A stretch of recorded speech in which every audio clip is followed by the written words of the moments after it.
bizim Dilağarda kəndinə hücum elədilər, Qoçəmətli kəndinə hücum, hamısında Seymuru çağırdı ki, Seymur gəlsin, texnika gəlir. Bir dənə qrantomyot vardı, batalyonda, bir dənə, onu da Seymurun başı çıxırdı, onunla başqa onu vuran yox idi. Avtomat da bir çininə qoyurdu, qrantomyotu bir çininə qoyurdu, qrantomyotun sınaqlarını da bağlıydı belinə.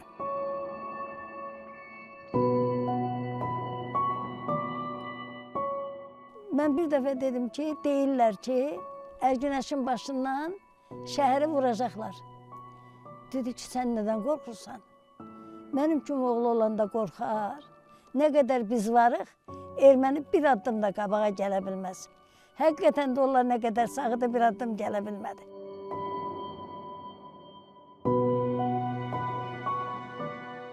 Duvanallarda bir döyüşə düşdük, bir vızvot mühasirəyə düşürdü.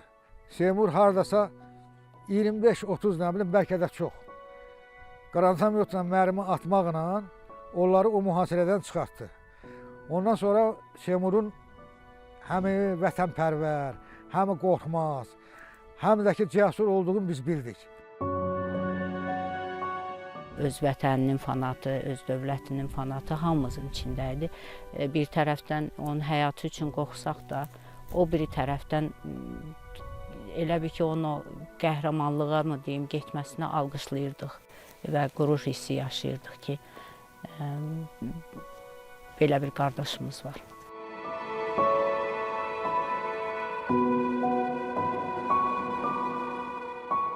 Orada bölündük, Elxanın dəstəsi belə getdi, biz belə getdik. Biz təpə ilə qalxdıq. Hə, qalxdıq. Rəhmətli Seymur da bizlənildi. Həmin döyüşdə Seymur hardasa 35-36 mərmi atdı qrantomyotla. Həmin dövrdə rayonda yeganə bir dənə qrantomyotudur, Seymurda idi. Hansı kənddə texnika görükürdüsə, çağırırdılar ki, Seymur gəlsin, Seymur gəlsin, yəni qrantomyot gəlsin.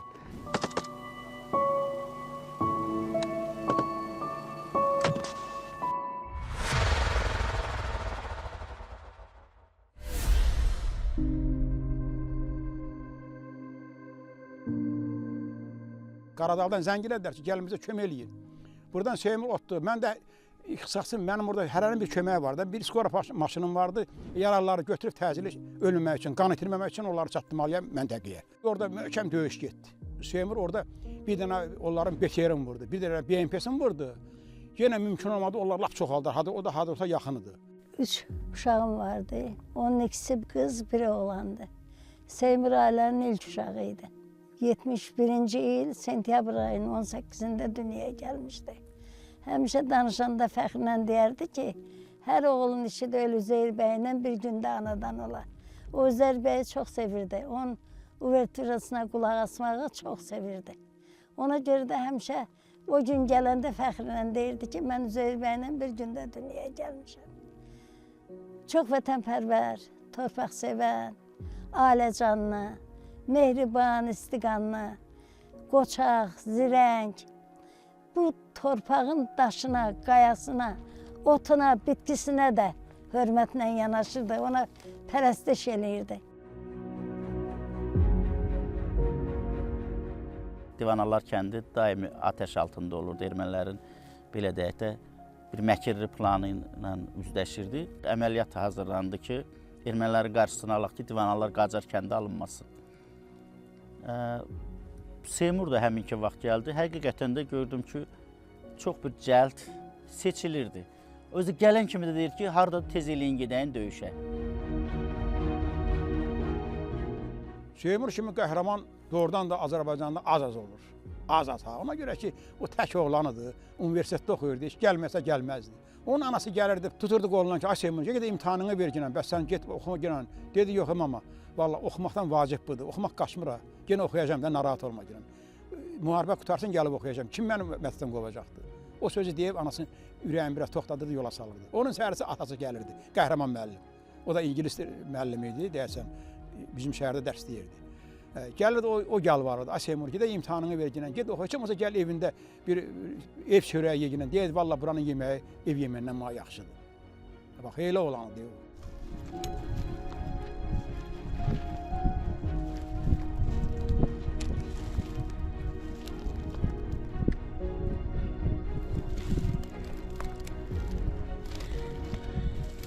Burada şəhidli olan igidlərin qoxusu gəlir torpaqdan.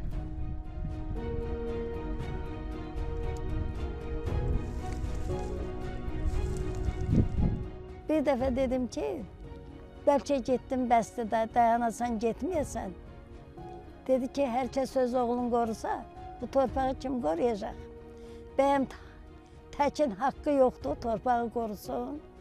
Mən neyniyim ki, mən bu xalqı, bu torpağı bu qədər çox sevirəm. Öz dili ilə deyirdi ki, mən bu torpağı, bu xalqı çox sevirəm. Onun üçün hər nəyə razıyam. İşte şayət məni öldürsə erməni, vursalar, məni almayın. Dedim, sən nə danışsan, Allah eləməsin. Niyə vurdular, niyə almayaq?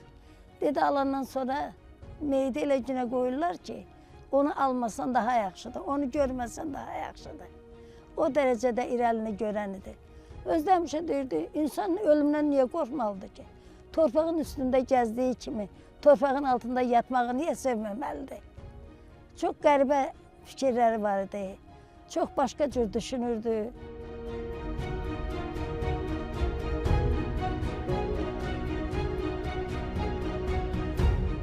Qaldığımız otağımız da bir idi. Hərbi hissədə, yəni döyüş eyni yerlərdə iştirak edirdik həmişə. Yəni hər günümüz bir yerdə, nə bilim, sözümüz bir. Yəni tanışdığımız mənim məhəlləmizdən başlamış, yəni bir yerdə böyümüşük. Rayon ərazisində yaranmış kiçik dəstələr vardı. Hər ikimiz o həmin dəstələrdə işlədik. Elxan bəy rəhbərliyi altında o vaxt Füzuli rayonunda 2 dənə dəstə vardı. Dəstə şəklində. Yəni hər kəndin özünün müdafiəsi vardı. Özlərindən o silahları idi, məsələn, nə bilim, təlim avtomatlar vardı, oradan istifadə edirdilər. 7-8 nəfər hər dəstədə insanlar vardı. Hansı kətdə biraz vəziyyət gərgin olanda bizi oralara köməyə çağırırlar. Yəni Qarabağda ən böyük sərhəd Füzuli rayonunda 128 kilometr sərhəd bölgəsi var erməni kətləri ilə.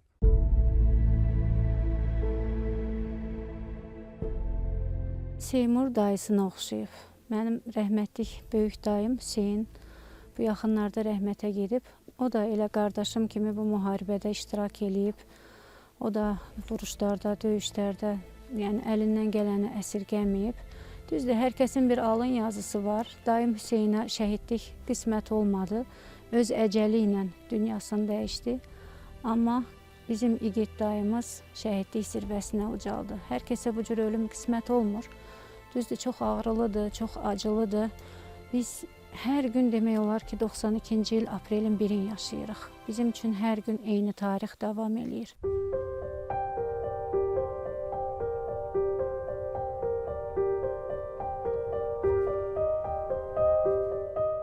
Çox böyük bir vətənpərvərlik hissi vardı insanlarda və o vətənpərvərliyin də nəticəsi idi ki, 2020-ci ildə yeni nəsil bunu davam elətdirdi. Bu Xırmancığa gedən yox, Xırmancığa qalxdıq burada. Yanında da Sərvan dayı. Buradan Xırmancığa buradan qalxdıq. Hə, qalxdıq burayla. O rəhmətli Seymuru idi. Allah rəhmət eləsin cəmiyyətlərinə, şəhidlərimizə.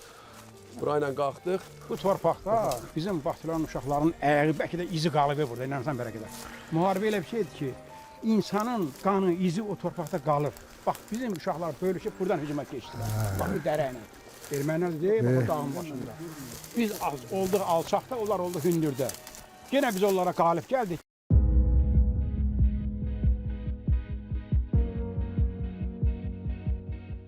Biz erməni ilə qarşı-qarşıya gələndə onların o BTR-lərinin, hansı ki o böyük silahlarının qarşısında biz o təlim avtomatları ilə çıxırdıq. Yəni dəfələrlə bax o kənddə, Qaradağlı kəndinə köçmək tərəfdən olan hücumlarda orada o qədər qəhrəmanlığa, o Seymurun qrantometrin hesabına deyərdim ki, bəlkə də həmin o kəndə o vaxtı işğal olmağına imkan vermədilər. Yəni o atılan o silahlardan, yəni ən böyük silahımız Seymurda olan silah idi. Yəni həmin o qrantometr.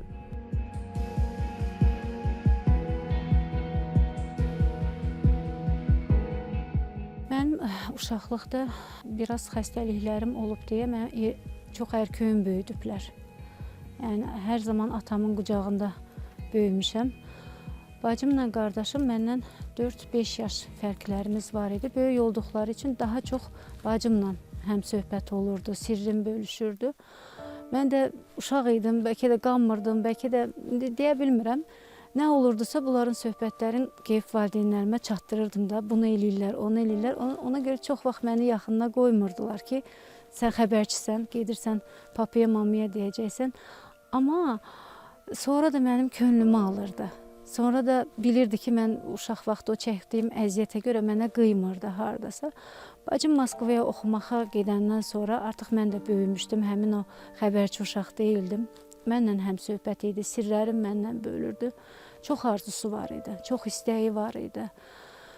Bu müharibənin gedişində də evi təmir elətdirirdi. Yazda ailə qurmaq istəyirdi. Sevdiyi qız var idi, heç anam da bilmirdi onu. Mənə bildirmişdi. Adı da Nigar idi. Gedib həmin qıza heç ürəyini də aça bilmədi. Arzuları ürəyində qaldı. Universitetini bitirib gözəl mütəxəssis olmaq istəyirdi. Gözəl ailə başçısı olmaq istəyirdi. Amma çox təəssüf, amansız müharibə, amansız döyüşlər həyatına son qoydu. Arzuları yarımçıq qaldı.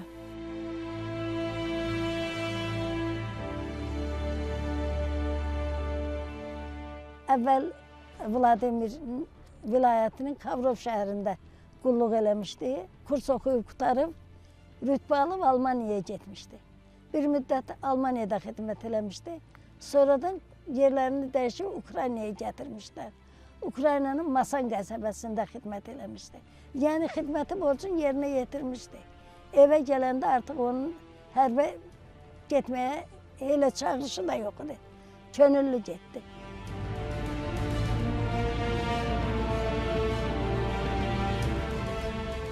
91-ci ildə biz Halakətin kəndi vardı, Tuğ kəndi vardı. Orada Azərbaycanlılar yaşayırdı. Bakıdan 4 maşın yardım gəlmişdi. O yardımı apardılar, verdilər. Qaydanda maşınları girov götürdülər. Ermənilər buraxmadı.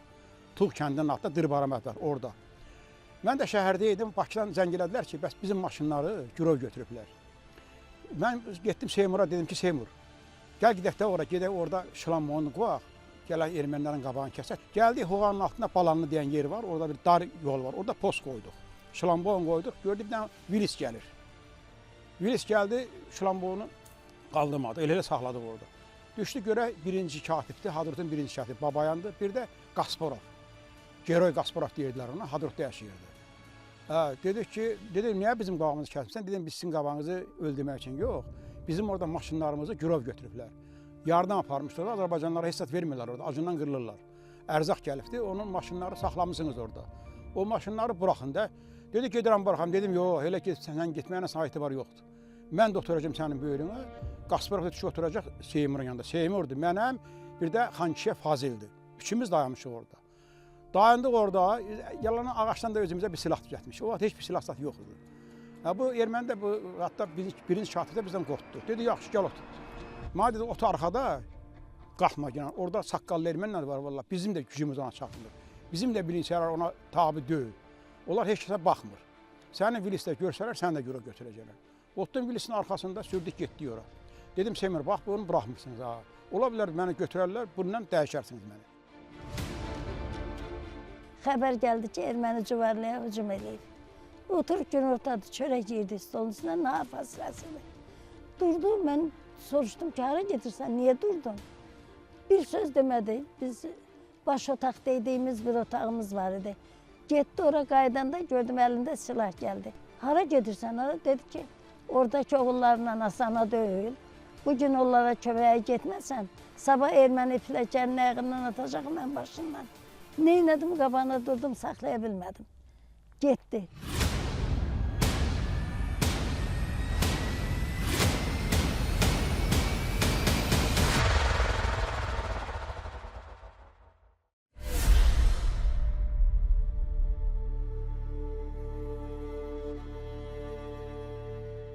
Mən onu axırıncı dəfə Vladimirdə gördüm. Mən Moskvada oxuyurdum. O sonra qulluğa Almaniyaya getmişdi.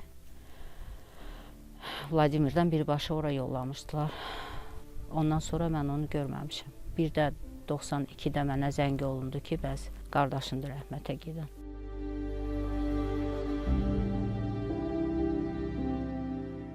Canından keçdi, bütün varlığından keçdi, yatmadı, dincəlmədi, ev üzü görmədi demək olar ki. Axırıncı dəfə mən onu görəndə, evə gələndə o qədər yorğunluğu var idi ki, ayaqların çox çətinliklə atırdı. normal yuxu görmədi. Mənə elə gəlir ki, hardasa bu dəqiqə bu dağların hansısa bir hissəsindən çıxacaq. Bu ərazidə mən ümumiyyətlə olmamışam və yoldaşları da onun şücaətindən danışanda həqiqətən qürur hissi keçirdirəm. Sağ olsun mənim qardaşım və onun timsalında olan şəhidlərimiz, məkanları cənnət olsun, ruhları şad olsun ki, bu vətəni bizə yenidən bəxş elədilər. Qarabağ bizim qürur yerimiz idi. Qarabağ bizim qeyrət, namus yerimiz idi. O qeyrət təmizləndi, o namus təmizləndi və təmiz alnı açıq biz bu torpaqlarda addım atıb yeriyə bilirik. Seymurlar olmasaydı vətən olmazdı. Hər yaz olanda o bir söz var, deyirlər ki, şəhidlər torpağa düşmüş toxumdur. Yaz gələndə cücərəcək. Mən yaz gələndə qardaşımı axtarıram. Seymursuz çox çətindir. Mən qardaşıma doymadım. Mən həqiqətən Seymurdan doymadım. Qardaşımın iyiyim, bəzən övladımın 20 yaşı var. Bəzən onun boyun nahiyəsini iyiləyirəm ki, bəlkə hardasa qardaşım Seymurun iyin ondan alaram.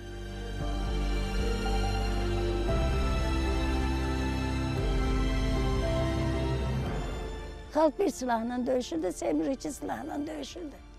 Mart ayının ən yaxşı atıcısı kimi Seymur mükafatlandırılmışdı.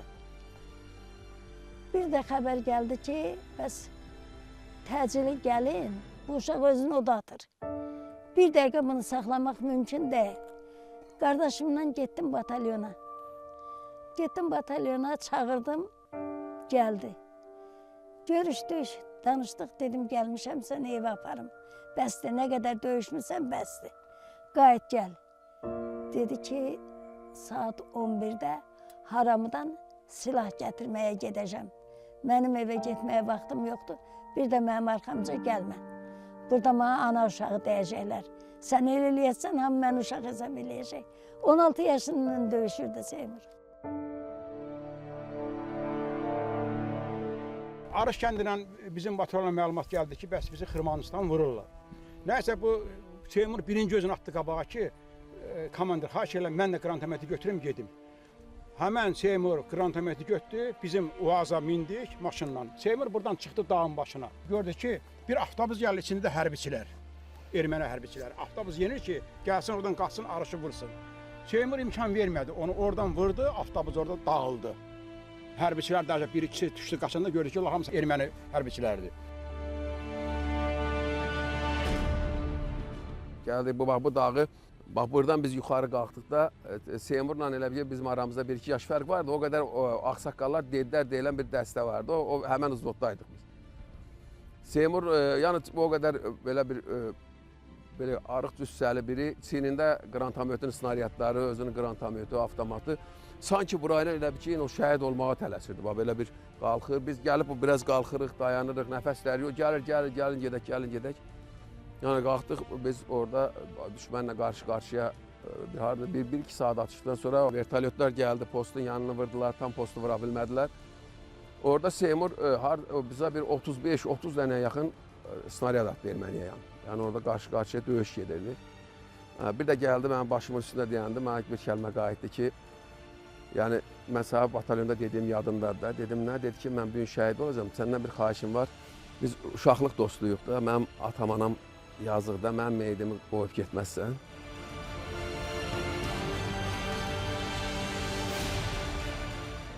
Bunu dedim ki, yaxşı, dedi ki, məni qoruyarsan, mən qoruyucu atəş aç, mən orada mərmi atım.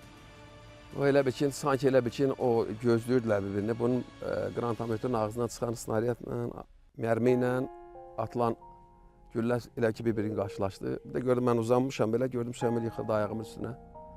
Elə bildim ki, bu atdığı mərminin təsirindən ayağı büdrədi, yıxıldı. Baxdım ki, başının arxasında böyük bir dəlik. Seymur demək bu təpənin düşüb bu bir üzünə. Hanla qalmış bütün güllə oranı tuturdu. Nəysə mən kaska vardı, kaskanı geydim, süründüm. Seymuru oradan çəkdim, çıxartdım. Mən elə bildim ki, qrantomiyotu çox atıb və təcrübəsiz adamlardı o da bir də.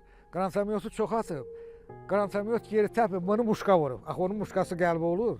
Dedim bəs o vurur, alnının ortasında iğnənin ucu qədər bir ləkə var.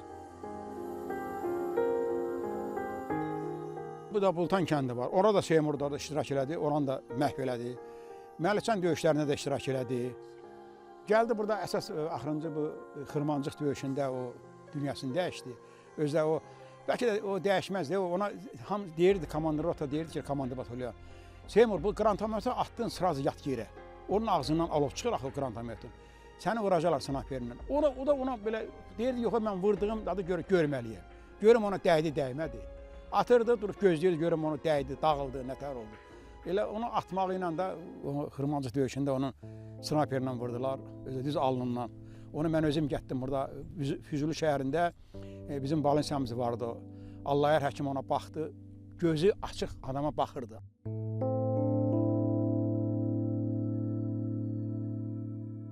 Qəhrəman bacısı olmaq böyük bir şərəfdir, böyük bir qürur hissi yaşadır insana. Əlimdən gələni öz xalqıma, öz vətənimə, qardaşımın da əvəzindən eləməyə çalışıram, hazıram və eləyəcəm də. Mən buna borçluyam.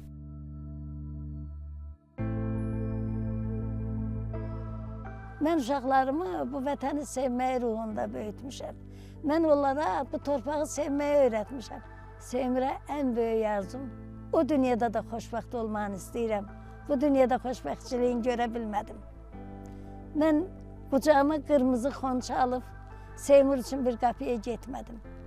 Heç kimisə istədiyin, istəmədiyin bilmədim. Ümumiyyətlə Seymur haqqında çox şey bilmədim.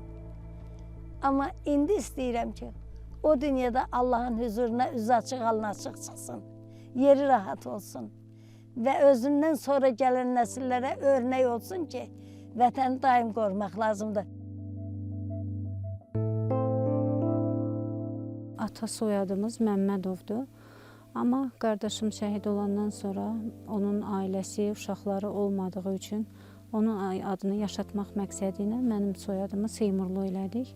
Həm də övladımın da adı Seymurdur, bəli. O adı daşımaq bizi həm ana, həm bala iki qat məsuliyyətdir. Yəni, inşallah ki, ümid edirəm mən də anam kimi Seymuru, qardaşım Seymur kimi böyüdərəm.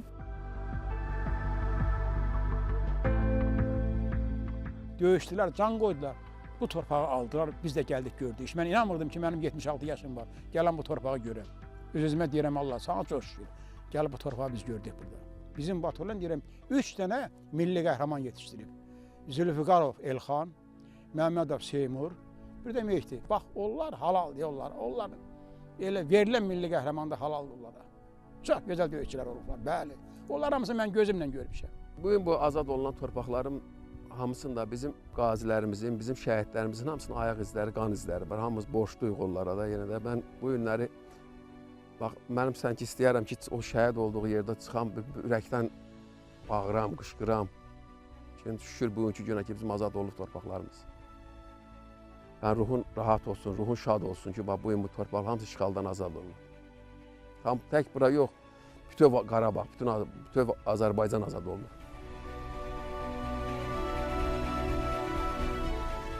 Əgər şəhid varsa, torpağın yurdun var.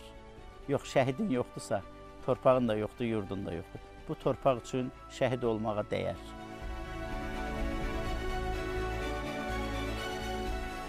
Ruhun şad olsun qardaşım. Sənin yeridiyin bu hər bir torpağın qarşı azaddır. Məkanın cənnət olsun.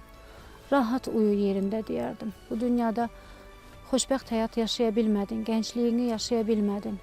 20 yaş yarım həyatdan gediləsi yaş deyil. O dünyan cənnət olsun, məkanın cənnət olsun deyərdim. Ruhun şad olsun deyərdim.